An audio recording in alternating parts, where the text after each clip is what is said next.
Hey there, welcome. Tonight we'll journey together through the theories and possibilities surrounding Stranger Things Season 5, exploring the endings fans have imagined for Hawkins, Indiana.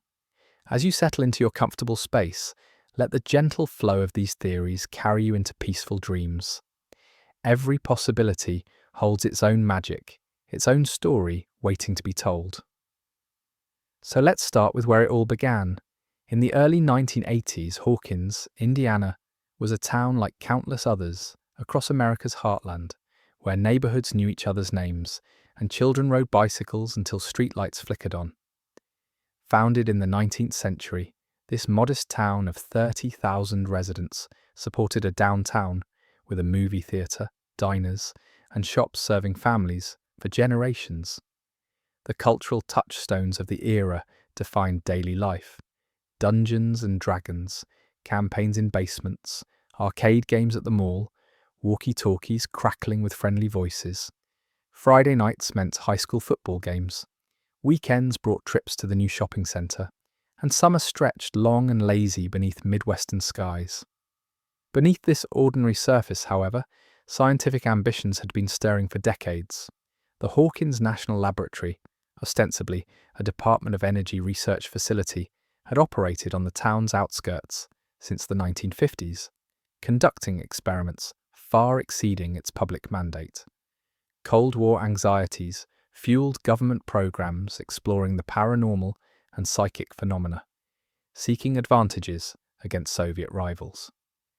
Project MKUltra and similar initiatives tested the boundaries of human consciousness, often with devastating consequences for unwilling participants.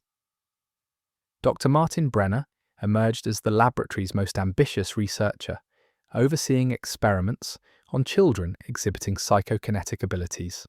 These children, numbered rather than named, underwent rigorous testing designed to amplify their natural gifts.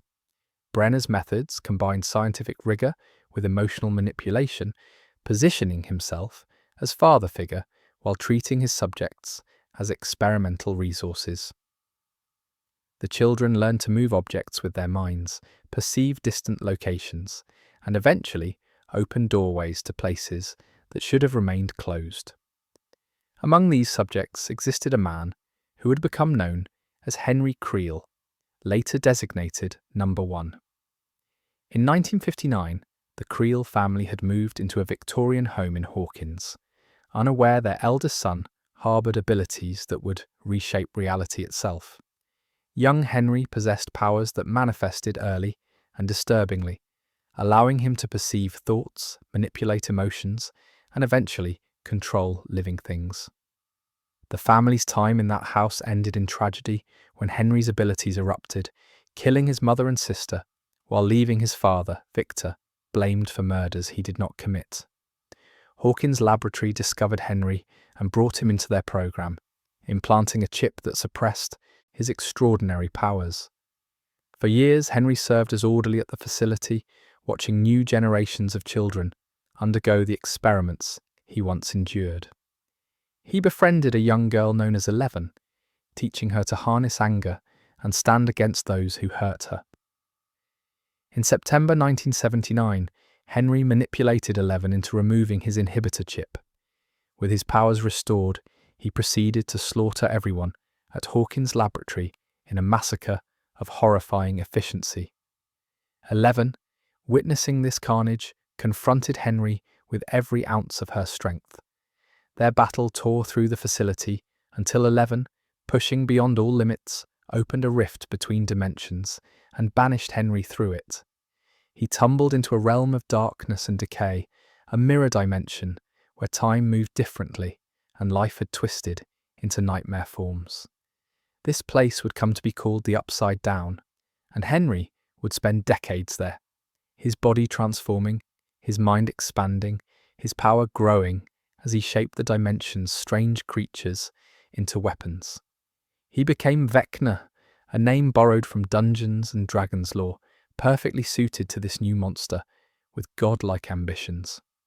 The Upside Down existed as dark mirror of Hawkins itself, a parallel dimension frozen perpetually at November 6, 1983, Everything within it appeared covered in decay and organic growth, connected by vines that pulsed like veins in a massive organism.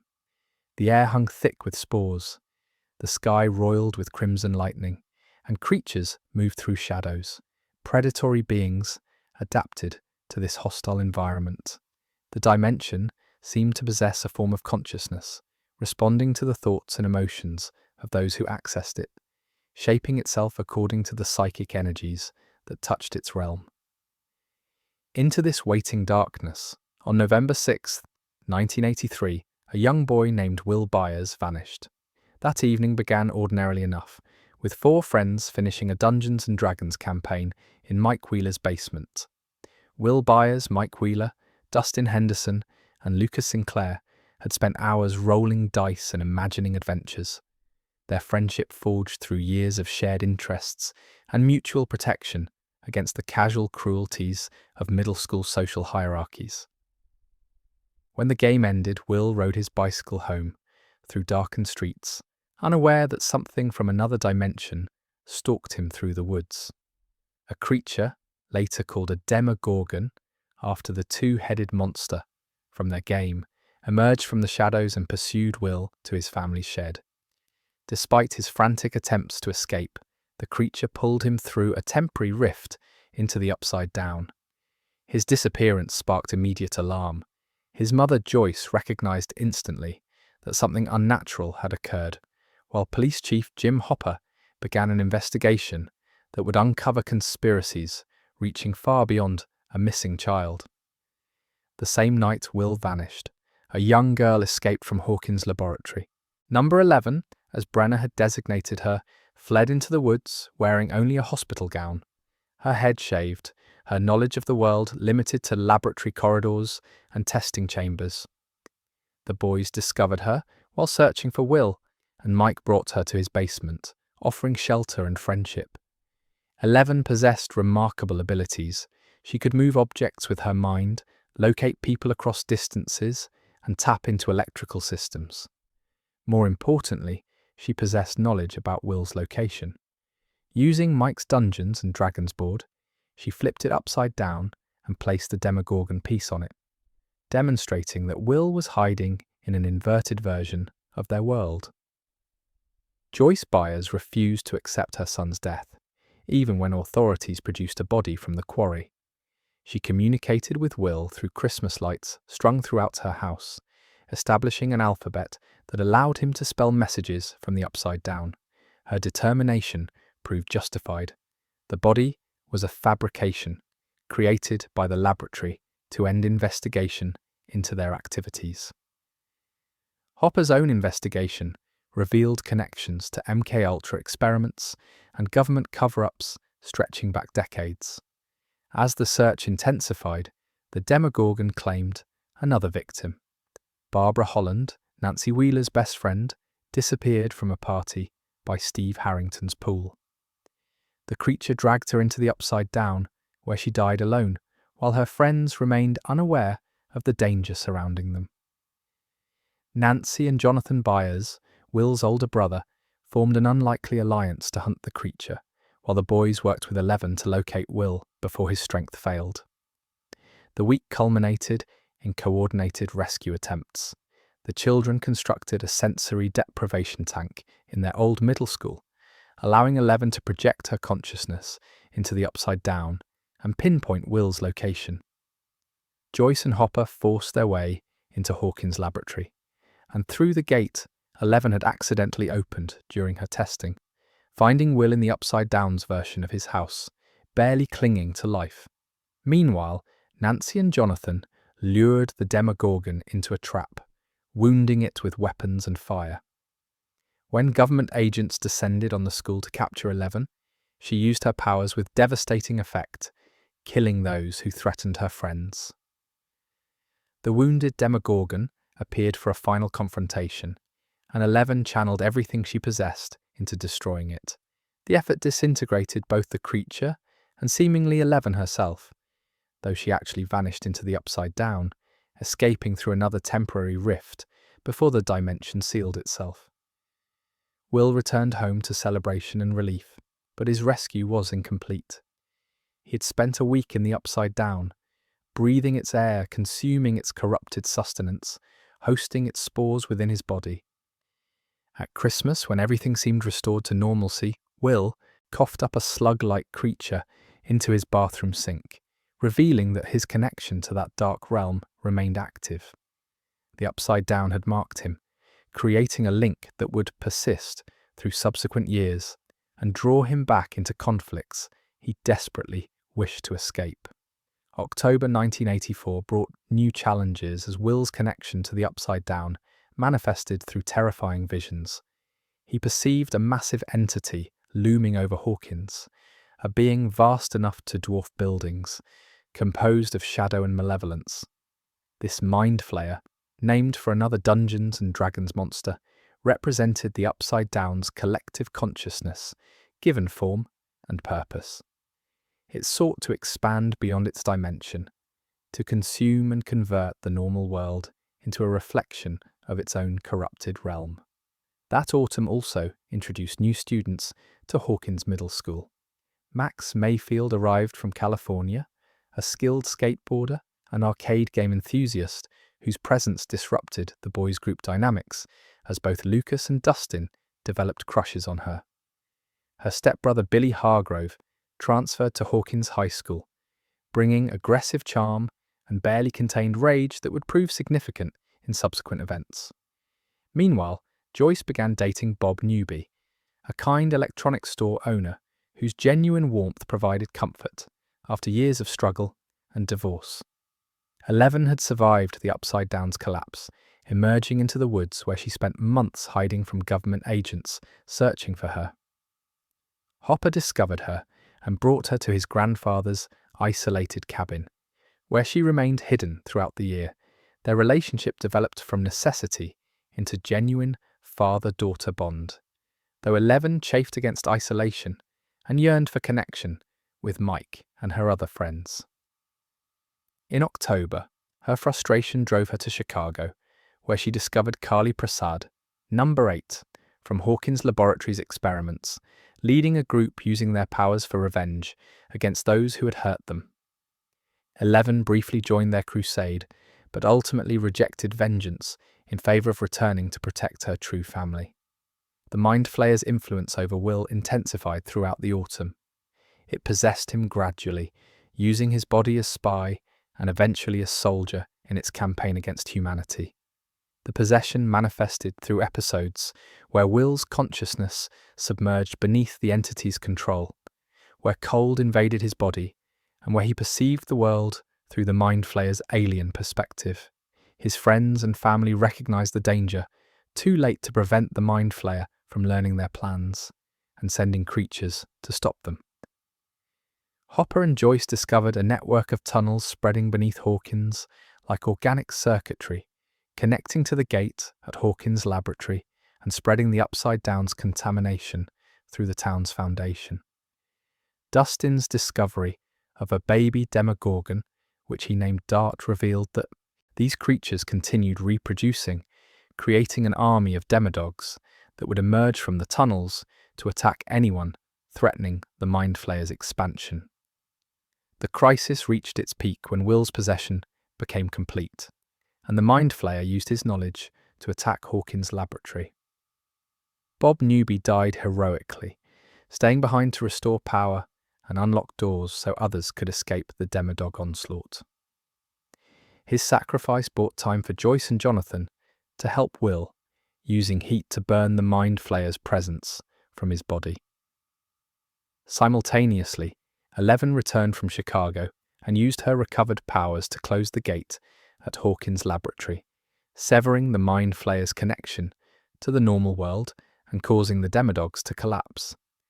The snowball dance in December brought temporary peace. 11 attended wearing a dress and makeup, dancing with Mike while their friends celebrated around them. Yet the final shot revealed the Mind Flayer still looming over Hawkins from within the Upside Down, patient and watchful, waiting for another opportunity to breach the barrier between dimensions. Summer 1985 brought bright sunshine and the grand opening of Starcourt Mall a gleaming temple of capitalism that transformed Hawkins' social landscape. The mall's food court, movie theatre, and dozens of shops drew crowds away from downtown businesses, creating economic tensions that mirrored deeper conflicts brewing beneath the surface. Mike and Eleven navigated the complications of teenage romance, with Hopper growing increasingly protective and uncomfortable with their relationship. Dustin returned from science camp claiming to have met a girlfriend named Susie, though his friends remained skeptical of her existence. The mall concealed sinister purposes. Soviet scientists had infiltrated Hawkins, constructing a massive facility beneath Starcourt to forcibly reopen the gate to the Upside Down. Their experiments drew the Mind Flayer's attention back to Hawkins, allowing a fragment of its consciousness to escape before 11 closed the gate. This fragment possessed Billy Hargrove, using him to construct a new body from the melted, absorbed flesh of dozens of Hawkins' residents. The resulting creature, massive, grotesque, and terrifyingly powerful, sought to kill 11 and eliminate the only force capable of closing gates.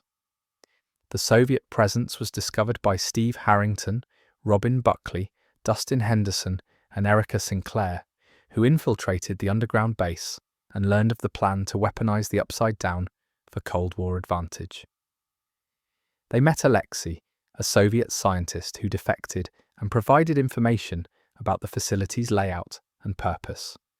Joyce and Hopper conducted their own investigation, ultimately breaking into the Soviet compound to sabotage the gate-opening machine.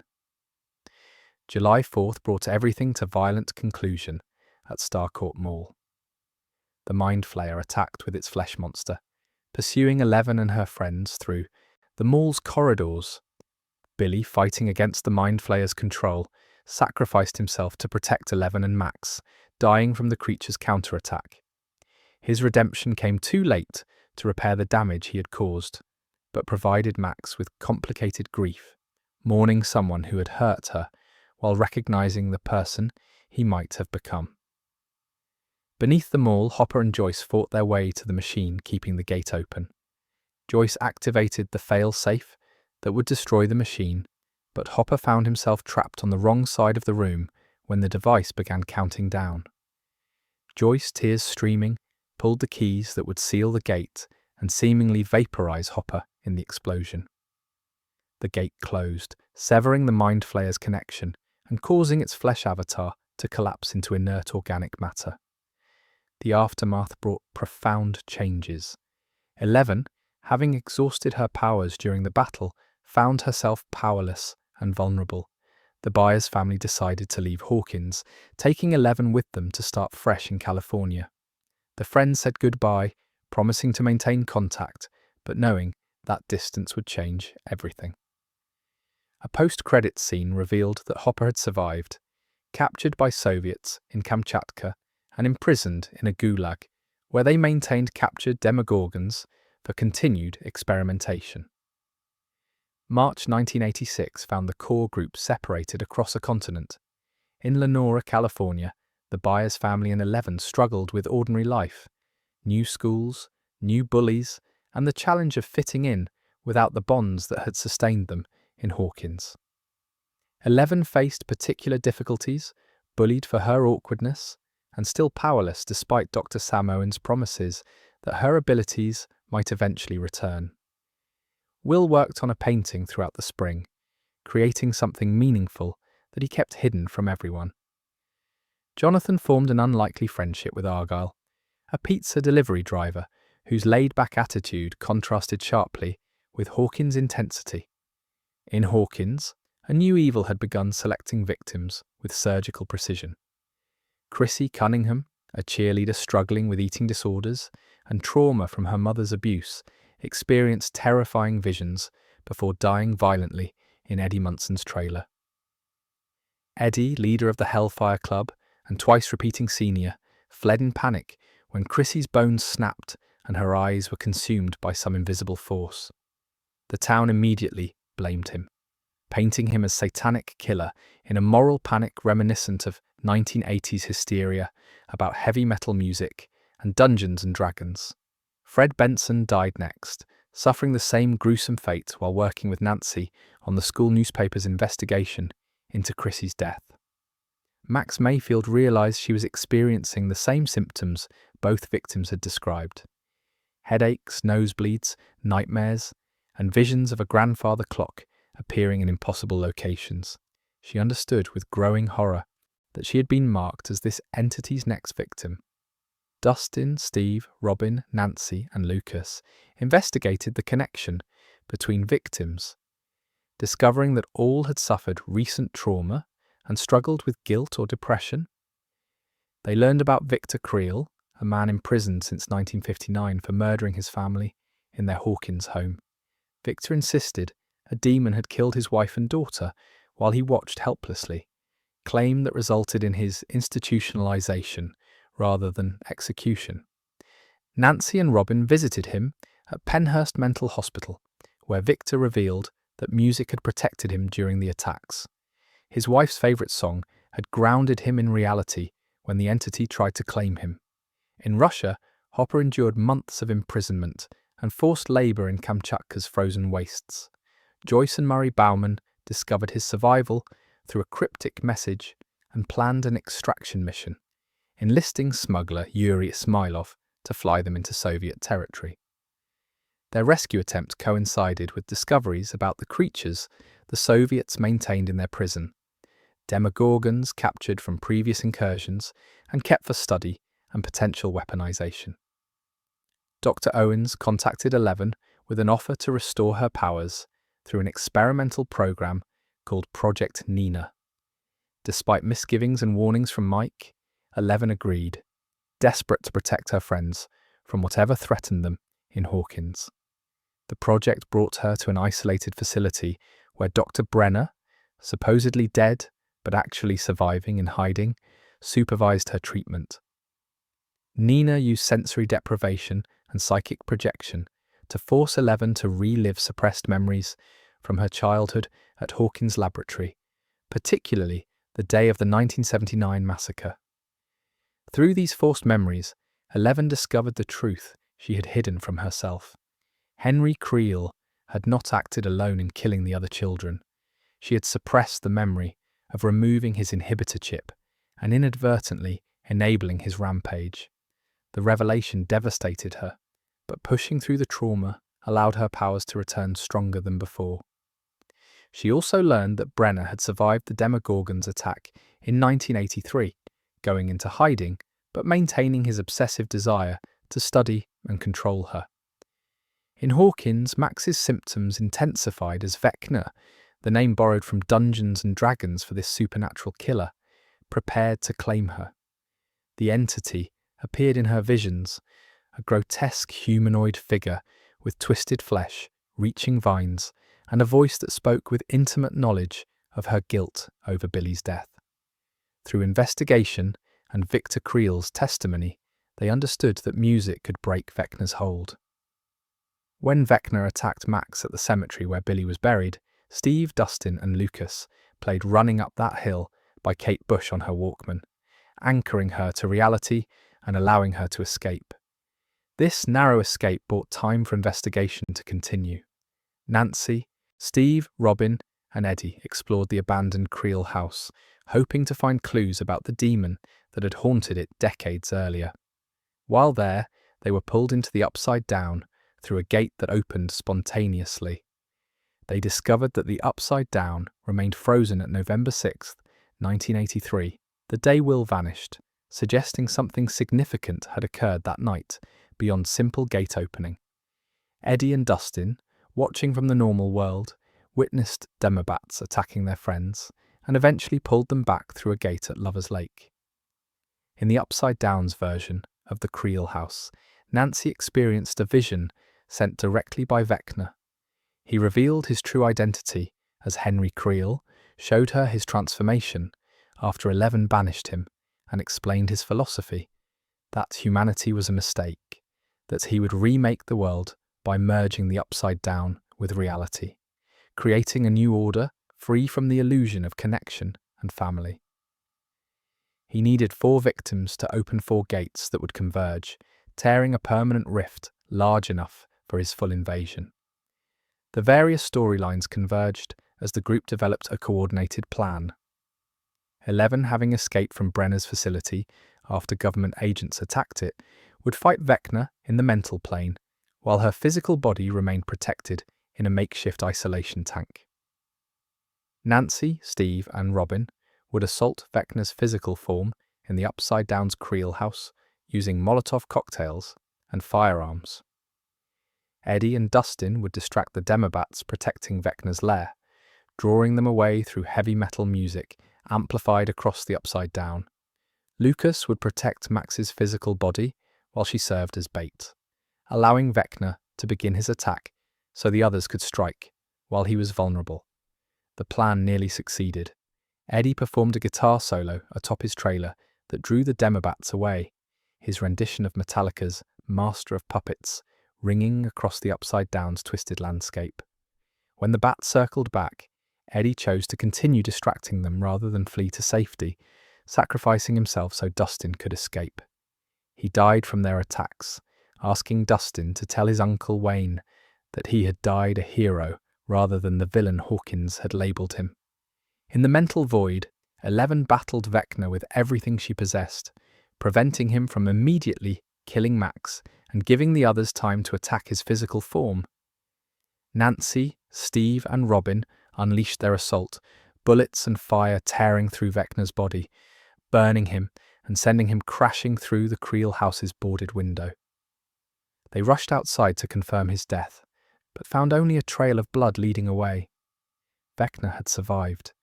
His attack on Max succeeded, despite 11's interference. Max's bones broke, her eyes were consumed, and her heart stopped beating. Lucas held her dying body, devastated and helpless, as a fourth gate tore through the Creel house attic, where they sheltered. The 4 gates, one for each of Vecna's victims, including Max, converged on Hawkins Town Centre, splitting the earth and killing dozens of residents in what was reported as a 7.4 magnitude earthquake. 11, sensing Max's death across 1,000 miles, used her powers to restart Max's heart. The intervention succeeded, but Max remained in a coma, her mind trapped somewhere beyond reach. 2 days later, the survivors reunited in Hawkins. Joyce and Murray returned with Hopper from Russia. Mike, Will, Jonathan, and Argyle drove from California. The core group stood together for the first time in months, but their reunion came amid devastation. Hawkins had transformed into a disaster zone. The converging gates created massive rifts through the town, displacing families and destroying infrastructure. Smoke and spores from the Upside Down drifted through the cracks, spreading corruption into the normal world. Volunteers established shelters and aid stations, but the damage went beyond what conventional recovery efforts could address. Will felt the Mind Flayer's presence returning, confirming that Vecna's plan continued despite his apparent defeat. The final image showed the group standing on a hill overlooking Hawkins as the Upside Down's influence spread like infection through their town, setting the stage for the ultimate confrontation to come. With these events established as foundation, theories emerged about how the final chapter might unfold. Fans studied every frame of trailers, analysed every interview comment, and debated endlessly about which characters would survive and how victory might finally arrive. The theories that emerged reflected not just narrative prediction, but emotional investment. Hopes for characters who had become like family, fears about tragic endings, and deep contemplation about what messages the show would ultimately deliver about growing up, facing trauma, and finding courage in the darkest moments. Steve Harrington's potential death generated the most passionate reactions and fearful predictions. His character arc across 5 seasons represented one of the show's most satisfying transformations, from arrogant high school antagonist to beloved protector who prioritized others' well-being above his own desires. By season 4, Steve had become the group's unofficial babysitter and guardian, driving the younger kids to their destinations, offering relationship advice, and throwing himself into danger without hesitation when threats emerged. This growth made his death simultaneously unthinkable and narratively logical, the evidence suggesting Steve's danger accumulated through Season 4 and into Season 5's promotional material. His character arc seemed complete. He had redeemed himself, earned forgiveness, and demonstrated consistent heroism. The trailer showed Dustin in an emotional scene that fans interpreted as reacting to Steve's death or severe injury. Narrative tradition suggested that characters who complete redemptive arcs often face sacrifice as their final act, cementing their transformation through ultimate selflessness. Steve's unrequited feelings for Nancy and the complicated love triangle with Jonathan provided additional incentive for a tragic exit that would resolve romantic tensions while allowing others to move forward. Counter-arguments insisted Steve deserved happiness rather than heroic death. His journey shouldn't end in sacrifice, but in finding purpose beyond protecting others, perhaps starting a family, becoming a teacher, or discovering identity separate from the teenager he once was. Killing him would feel gratuitous rather than earned, punishing growth instead of rewarding it. The Duffer Brothers had stated their reluctance to kill main characters without compelling narrative reason, suggesting Steve's survival remained possible despite the danger signs. Will Byers carried different significance as potential sacrifice. As the show's original victim, the boy whose disappearance launched every subsequent event, Will's fate held special weight. His connection to the Upside Down had never fully severed. He still sensed the Mind Flayer's presence, still experienced the now memories that linked him to that dimension. Vexner's statement in Season 4 that he needed Will one last time suggested pivotal involvement in the finale. Noah Schnapp, Will's actor, hinted that the story beginning with Will's disappearance might end with Will's ultimate choice, or sacrifice. The tragic poetry of Will sacrificing himself to close the gates permanently appealed to certain narrative sensibilities. After years of suffering, possessed, traumatized, used as spy against his will, Will deserved either definitive peace or meaningful agency in ending the threat. His death could represent the final closure of the loop that began when the Demogorgon took him in 1983.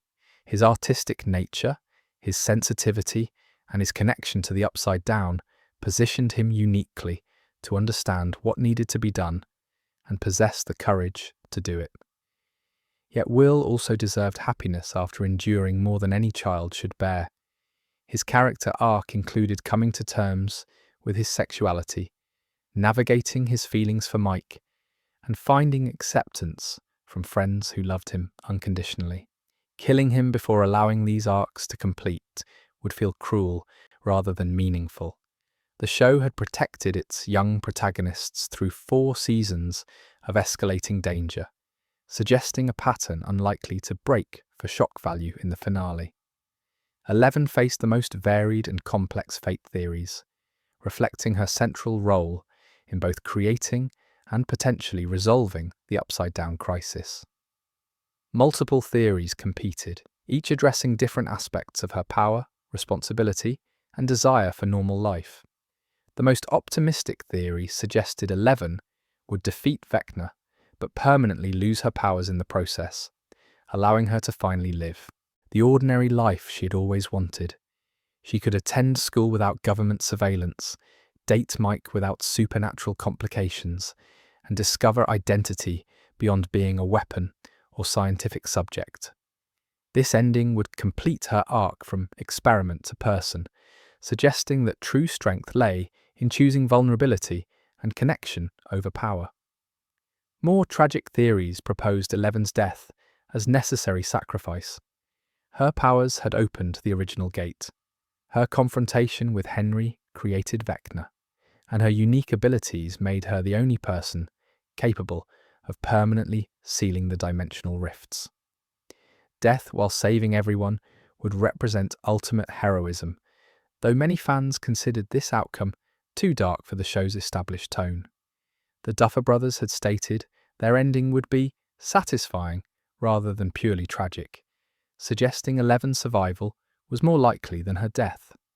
A particularly controversial theory suggested Eleven would need to erase everyone's memories of the supernatural events to finally close the Upside Down's connection to reality.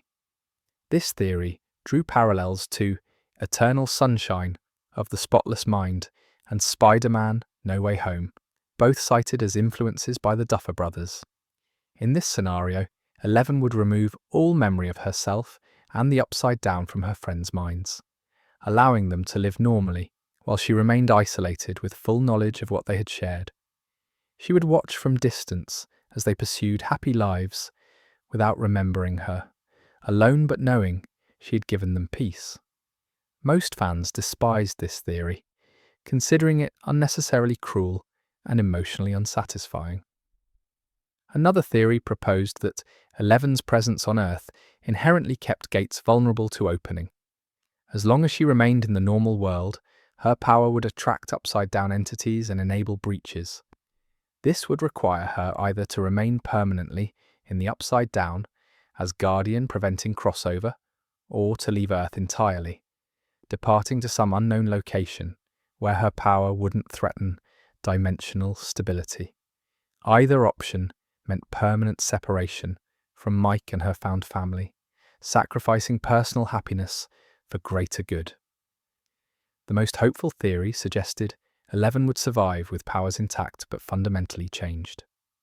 She would defeat Vecna, close the gates permanently, and earn recognition from government authorities that she deserved protection rather than exploitation. Her abilities would remain available for future threats, but no longer define her entire existence.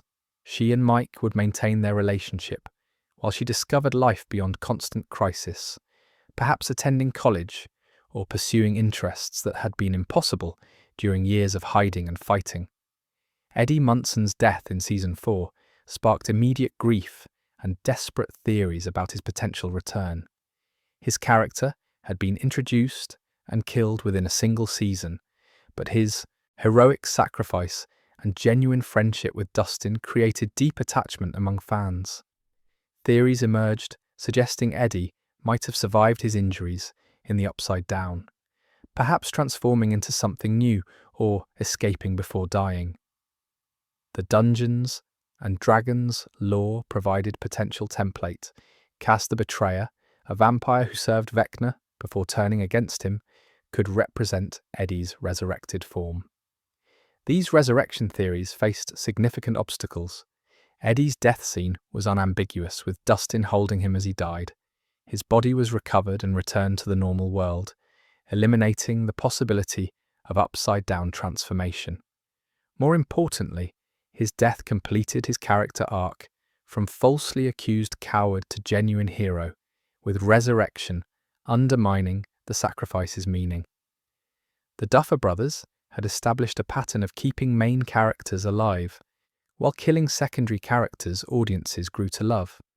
Barb, Bob, Alexei, Billy, and Eddie all died to raise stakes without eliminating core cast members. Max's situation offered more genuine hope for recovery rather than resurrection. Her consciousness remained somewhere, either trapped in Vecna's mental prison, floating in void between life and death, or locked within her own mind while her body lay comatose. Eleven's ability to sense Max's presence suggested retrieval might be possible. Theories proposed that Eleven, Will, or both working together could enter the mental space where Max was trapped and guide her back to consciousness. Her reunion with Lucas would provide powerful emotional payoff while demonstrating that love and friendship could overcome even death's threshold. The Upside Down's frozen state at November 6, 1983 generated theories that time itself had fractured or been manipulated. Every Vecna victim saw grandfather clocks in their visions, with 4 chimes representing the 4 kills needed to open converging gates. This symbolism suggested time played a role beyond simple atmosphere. Some theories proposed that Vecna controlled time within the Upside Down, using it to rewrite Hawkins' history or create loops that would trap victims eternally. Others suggested that time was the real enemy, with the upside down feeding on temporal energy and slowly eroding reality's stability. Time manipulation offered elegant narrative solutions, but risked undermining character development. If 11 could reset time to prevent everything that had happened, every friendship formed, every lesson learned, and every moment of growth would be erased. The show's emotional core depended on consequences mattering, on trauma being processed rather than deleted. Time travel solutions typically felt like narrative cheating unless handled with exceptional care, making this theory unpopular, despite its logical possibilities. Identity theories questioned whether certain characters were who they appeared to be. The most prominent suggested Karen Wheeler might actually be Alice Creel, Victor's daughter, who supposedly died in 1959. Evidence included appropriate age, certain mannerisms, and the thematic resonance of Mike's mother being Vecna's sister. This connection could provide crucial insight into defeating Henry or create devastating family complications.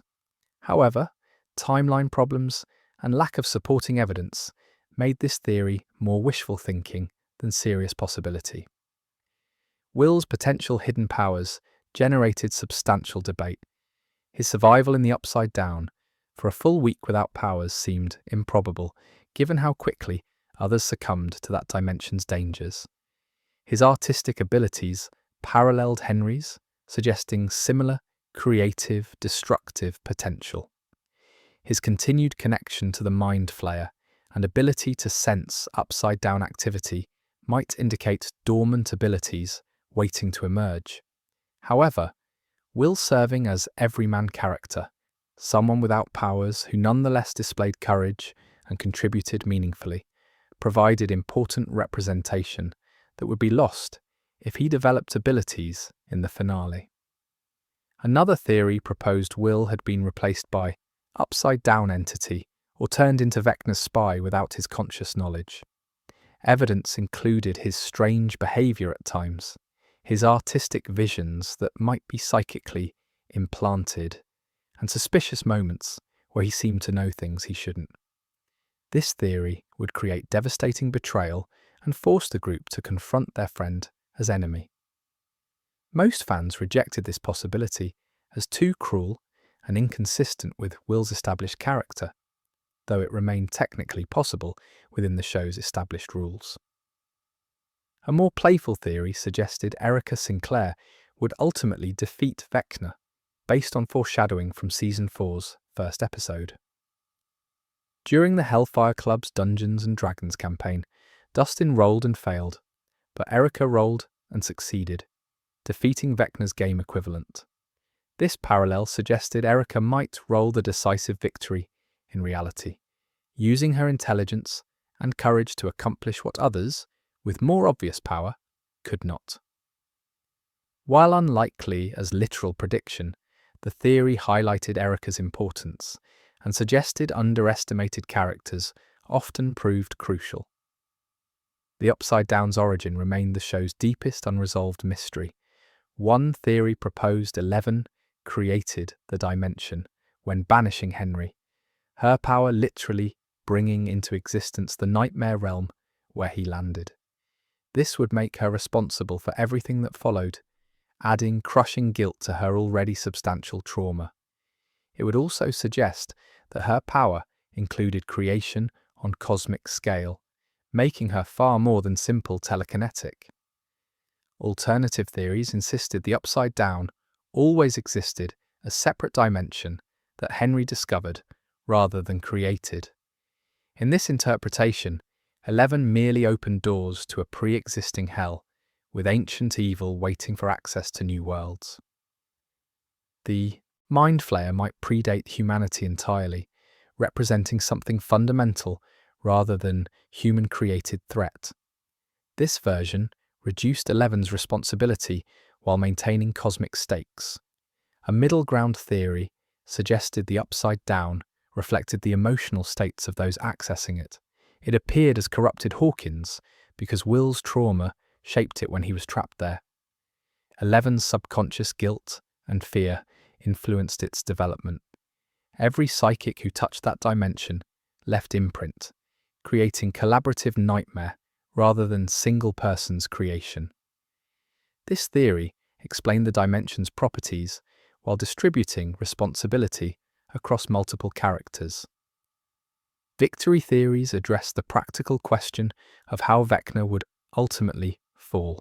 Simple physical destruction seemed unlikely after he survived concentrated assault in Season 4. Sacrifice-based theories proposed one character, likely Will or 11, would need to die to permanently close the gates and trap Vecna in his dimension forever. This option provided clear dramatic stakes but required writers willing to kill beloved main characters in ways they had previously avoided. Music's established power against Vecna suggested a potential mass musical assault. If individual songs could break his hold on single victims, perhaps coordinated performance by the entire group could damage or destroy him. This would require thematic rather than purely physical victory, using art and emotional connection as weapons against nihilistic evil. The image of the party and their allies performing together while Vecna crumbled had romantic appeal, but might feel too convenient or simplistic as ultimate solution. Some theories proposed Vecna wasn't the final boss at all. The Mind Flayer might reveal itself as true threat, with Vecna merely serving as powerful but ultimately subordinate soldier. This twist would recontextualize the entire conflict while allowing for another level of escalation. However, introducing new primary antagonist in the final season risked diluting focus and making previous seasons feel like misdirection rather than proper build-up. Redemption theories suggested reaching Henry's remaining humanity might prove crucial. Victor Creel, his father, could potentially play a role in reminding Henry of who he was before trauma and power twisted him into Vecna. 11, having her own experience with Brenner's manipulation, might understand Henry's pain and offer connection rather than only combat. This approach would emphasize compassion over violence, suggesting that understanding evil's origins provided path to defeating it. Relationship resolutions generated passionate theories, independent of the supernatural plot. Mike and Eleven's romance seemed likely to endure regardless of other outcomes, barring Eleven's death or memory manipulation. Their connection had anchored both characters through multiple seasons of separation and crisis. Nancy's choice between Steve and Jonathan carried more uncertainty.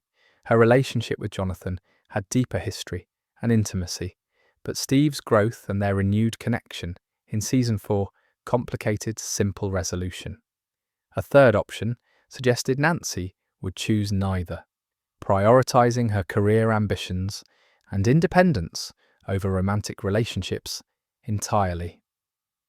Will's sexuality arc required careful handling in the finale. His coded confession of feelings for Mike in Season 4 needed acknowledgement and resolution, whether through explicit coming out or more subtle confirmation. The show's responsibility to LGBTQ+ representation, particularly in 1980s setting where acceptance was far from guaranteed, made this arc crucial. Theories suggested Will might find acceptance from all his friends, potentially meeting someone new, or simply being allowed to exist as gay character without requiring complete resolution of every romantic thread. Lucas and Max's relationship depended heavily on Max's recovery from her coma. Their shared trauma from Billy's death and Vecna's attack could either strengthen their bond or prove too painful to continue navigating together. Theories suggested Max's first moments of consciousness would involve Lucas, providing emotional payoff for his vigil at her bedside. Dustin and Susie's long-distance relationship would likely receive confirmation through their in-person meeting, validating Dustin's claims and demonstrating that not all romance required constant physical presence.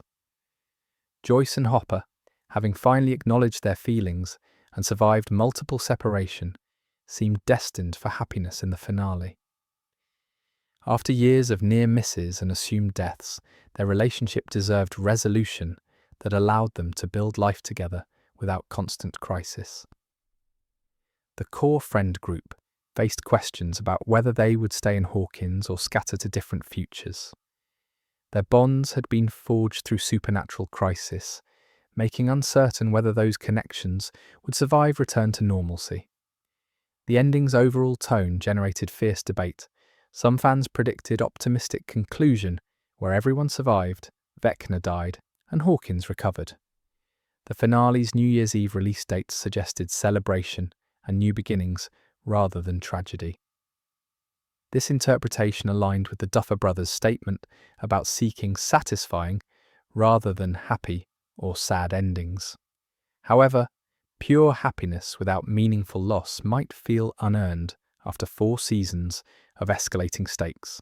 Tragic ending theories anticipated major character deaths, permanent scarring for survivors, and Hawkins either destroyed or fundamentally changed beyond recognition. The Duffer Brothers' comment about including their most violent death ever supported darker expectations. Growing up inherently involves loss, and the show's coming-of-age themes might require demonstrating that courage sometimes leads to sacrifice rather than reward. This interpretation suggested the finale would hurt but feel honest about adulthood's costs.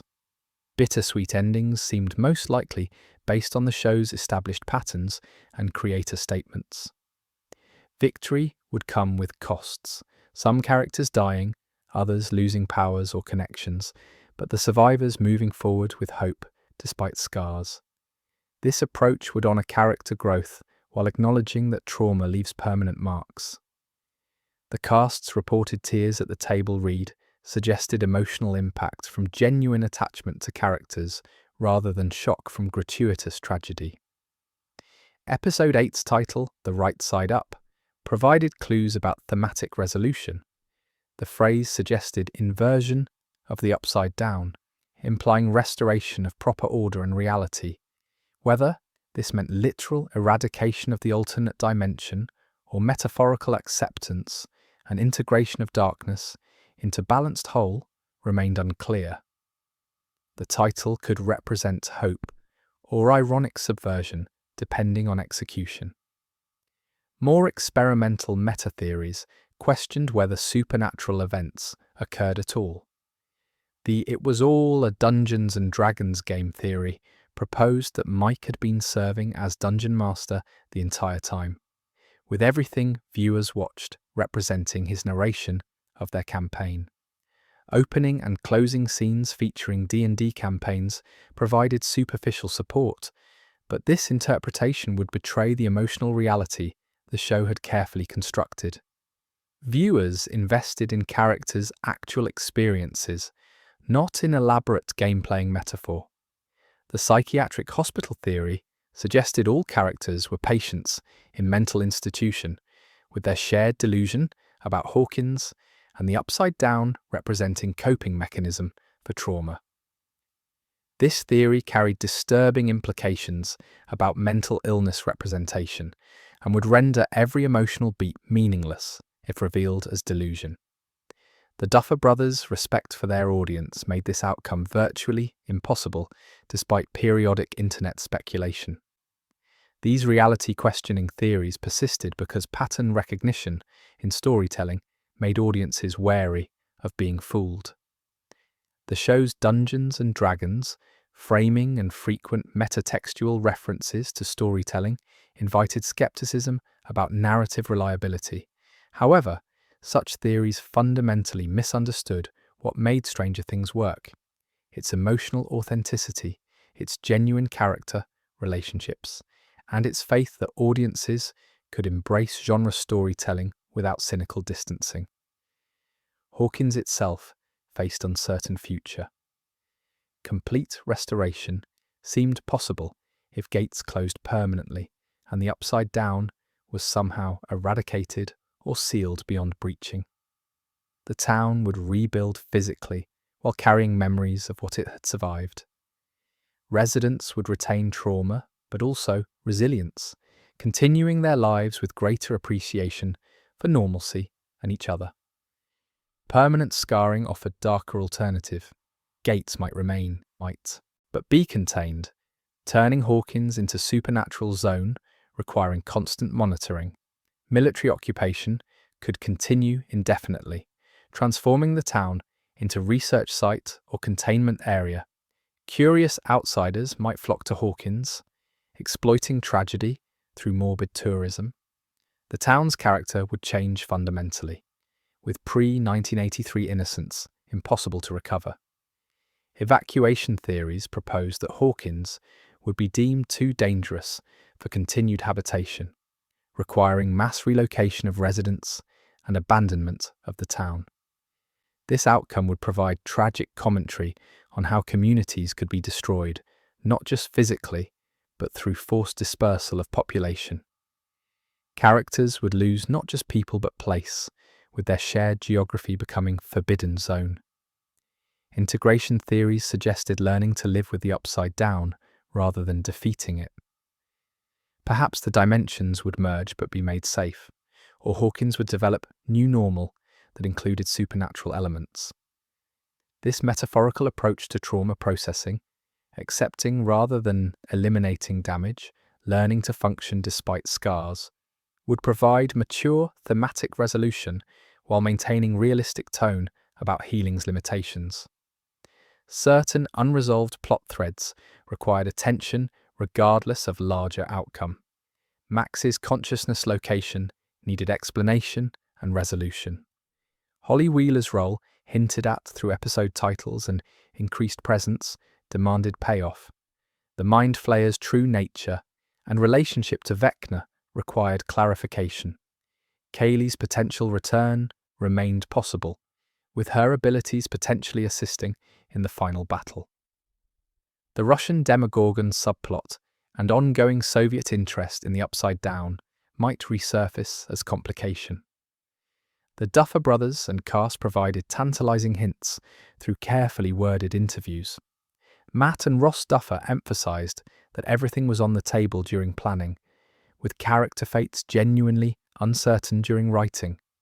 They described the finale as enormous spectacle, while ensuring audiences would understand who was doing what and why, avoiding confusing visual chaos. Their goal was creating ending that felt earned rather than shocking, satisfying character arcs that had developed across 5 seasons.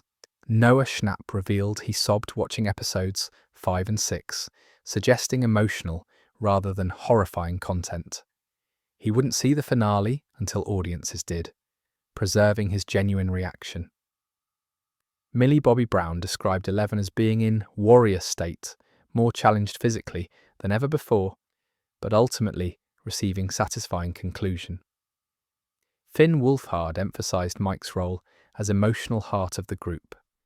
David Harbour promised satisfying rather than purely happy ending, suggesting complexity and nuance. The entire cast reportedly cried during the final table read, tears flowing from genuine emotional impact rather than shock or horror. This suggested the ending honoured their attachment to characters and story rather than subverting expectations through cruelty. Production details revealed the longest episodes in series history, massive budget, allowing for spectacular action sequences, and split release strategy building anticipation through staged reveals. The release structure itself generated theories about pacing and content. November 26th Volume 1 would likely handle setup, gathering separated characters, establishing immediate threats, and beginning coordinated response. The 4 episodes would end on cliffhanger or significant revelation, leaving audiences desperate for resolution during the wait until Christmas. The 3 Christmas episodes would probably deliver major confrontations, character deaths, if any were coming, and escalation toward final battle. Releasing these episodes during holidays suggested either gift for audiences or calculated emotional devastation. The New Year's Eve finale carried symbolic weight. Watching the final episode as 2025 became 2026, would create global shared experience, with audiences around the world simultaneously discovering how the story ended. The timing suggested new beginnings and hope rather than pure tragedy, though the Duffer Brothers might subvert those expectations. The finale, being the longest single episode in series history, indicated epic scope and comprehensive resolution. Thematic resolution theories addressed what larger messages the ending would deliver. The show had always explored growing up, with supernatural threats serving as metaphors for the terrors of adolescence and the loss of childhood innocence. The finale would need to address whether growing up meant losing wonder or finding courage, whether trauma defined identity or could be processed and transcended, whether connections formed in crisis could survive transition to adult life. Found family themes ran through every season, with characters creating chosen families that proved stronger than biological ones. Hopper and Eleven's relationship, Joyce mothering everyone, the parties' bond transcending typical friendship. These connections suggested that love and loyalty mattered more than blood relation. The finale would test whether these bonds could endure, whether the families they had built would stay intact through whatever challenges emerged. Outsider acceptance themes addressed how every main character started as some form of misfit. Eleven's supernatural origins, Will's sensitivity and sexuality, Max's family trauma, Mike's nerdiness, Dustin's condition. Every character found belonging through embracing rather than hiding difference. The show had progressively incorporated more diverse representation, with Robin's sexuality, Erica's confidence, and Will's journey reflecting commitment to showing that heroism came in many forms. The finale would need to affirm that being different wasn't weakness but strength. Narrative satisfaction ultimately depended on whether the ending felt true to established characters and world. Betraying character development for shock value would leave audiences feeling manipulated, ignoring established relationships or introducing convenient solutions would feel cheap. The Duffer Brothers had earned trust through 4 seasons of generally solid storytelling, suggesting they understood their responsibility to deliver conclusion that honoured viewers' investment. Comparing Stranger Things to other series finales provided context for expectations. Successful endings like Breaking Bad or The Good Place delivered conclusions that felt inevitable in retrospect, while still surprising in execution. They honoured character arcs, resolved major questions, and left audiences satisfied, even when outcomes were bittersweet. Failed endings like Game of Thrones or Dexter betrayed character development and rushed resolutions, prioritising shock over coherence. The Duffer Brothers' track record with season finales suggested competence, if not perfection. Season 1's ending balanced Will's rescue with lingering threat. Season 2 closed gates while showing continued danger. Season 3 delivered spectacle and genuine loss through Billy and Hopper. Season 4's massive scope and multiple storylines converged satisfyingly despite occasional pacing issues. This history suggested the final season would prioritise emotional truth over surprise twists. Fan-created endings revealed what elements audiences considered essential to preserve. Fix-it fiction, preventing character deaths, demonstrated unwillingness to accept tragic outcomes for beloved characters. Romantic resolutions ensuring specific couples stayed together reflected investment in relationship dynamics. These fan versions, while unofficial, showed that audiences valued character happiness over narrative boldness, though the Duffer Brothers might disagree about what served the story best. The show's legacy would extend beyond its conclusion through confirmed spin-offs and lasting cultural impact. The Duffer Brothers had announced plans for additional stories set in the Stranger Things universe, though details remained scarce.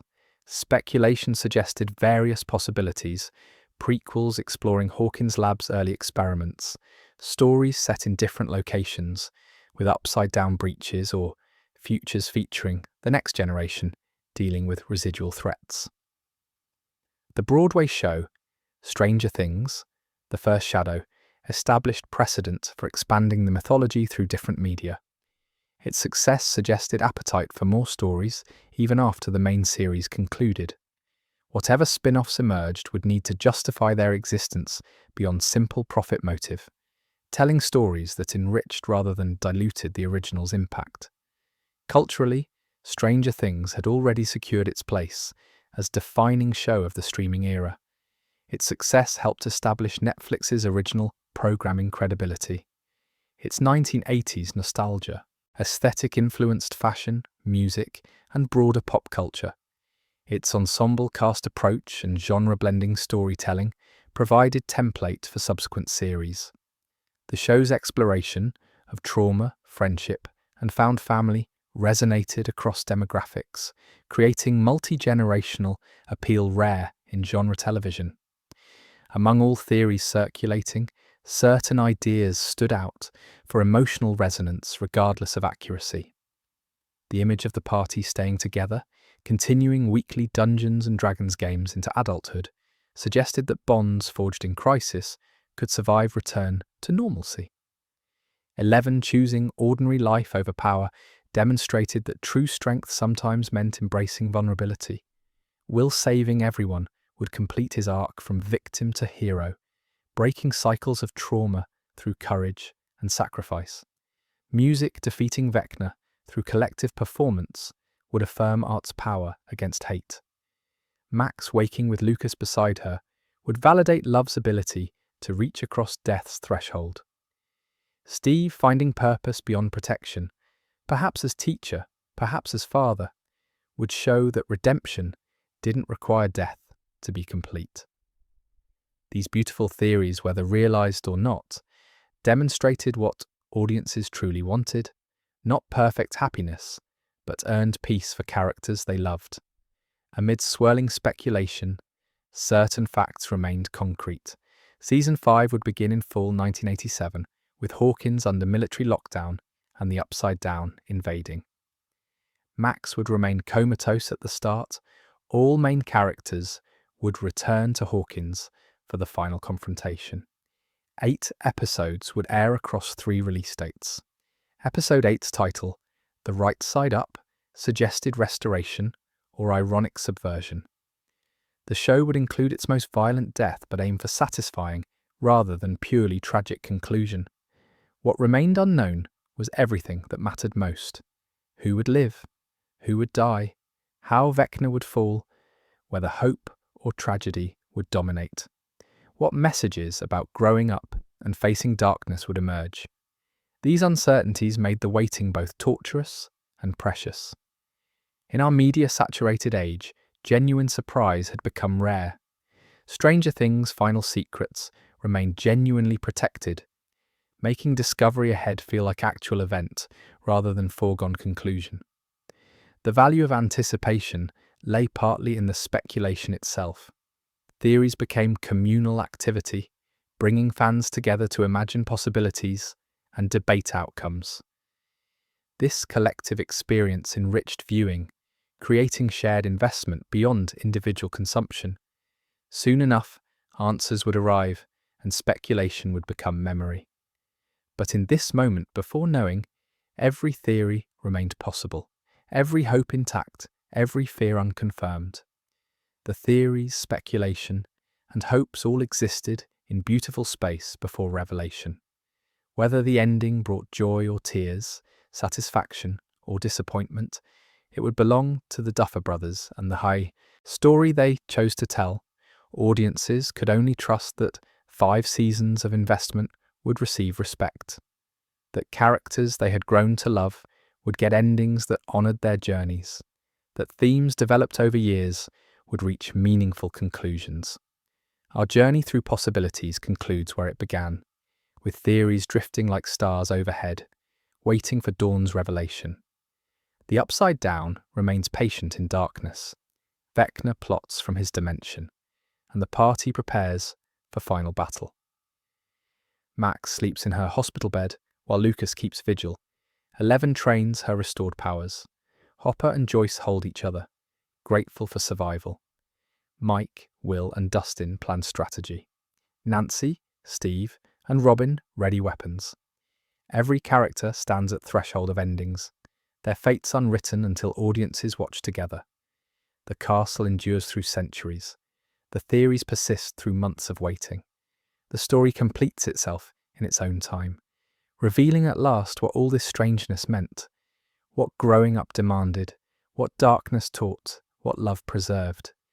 But for now, dear listener, let speculation fade into dreams. May your sleep be filled with bicycles and friendship, with courage and belonging, with Eggos and Christmas lights, with music that breaks curses and love that crosses dimensions. The upside down can wait until morning. Sweet dreams. The right side up approaches, carrying whatever endings destiny holds.